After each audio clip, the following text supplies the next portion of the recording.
ಮಿಥುನ ರಾಶಿ ಯಾರು ಇಷ್ಟರೋ ಯಾರು ಕಷ್ಟರೋ ಯಾರು ಅನಿಷ್ಟರೋ ಅಂತಂತ ನಿರ್ಣಯ ಮಾಡೋದು ಈ ಮಿಥುನ ರಾಶಿಯವರಿಗೆ ಕಷ್ಟ ಆಗ್ತದೆ.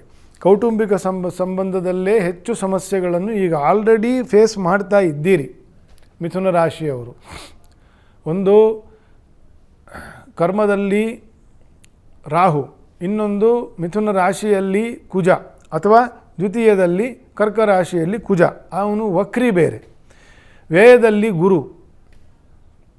ಗುರುಬಲ ಇಲ್ಲ, ಶನಿಯ ಬಲ ಇಲ್ಲ, 10ನೇ ಮನೆಯಲ್ಲಿ ಪಾಪಗ್ರಹ ಸಂಚಾರ, ಜನ್ಮದಲ್ಲಿ ಪಾಪಗ್ರಹ ಸಂಚಾರ ಕುಜನದ್ದು.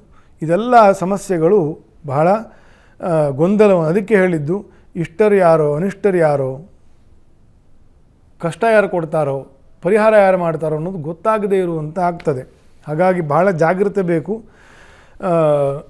ಅರ್ಜೆಂಟ್ ಮಾಡಿಕೊಳ್ಬೇಡಿ ಅಥವಾ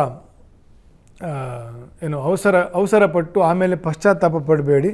ತಾಳ್ಮೆ ಇರಬೇಕು. ನರಸಿಂಹದೇವರನ್ನು ವಿಶೇಷವಾಗಿ ಆರಾಧನೆ, ಅಭಿಷೇಕ ಸೇವೆ, ನಾಮಸ್ಮರಣೆ, ಗುರುಗಳ ದರ್ಶನ, ಆಪ್ತರು, ಹಿರಿಯರಾಗಿರ್ತಕ್ಕಂಥ ಯಾರಾದರೂ ಆಪ್ತರು ಇಂಥವರ ಸಹಾಯ ಏನಾದರೂ ಒಂದು ಅಥವಾ ಅಂಥವ್ರನ್ನ ಭೇಟಿ ಮಾಡಿ ಕಷ್ಟ ಸುಖ ಹೇಳ್ಕೊಳ್ತಕ್ಕಂಥದ್ದು ಇತ್ಯಾದಿಗಳನ್ನು ಮಾಡಿಕೊಳ್ಳೋದು ಒಳ್ಳೆಯದು ಮಿಥುನ ರಾಶಿಯವರಿಗೆ.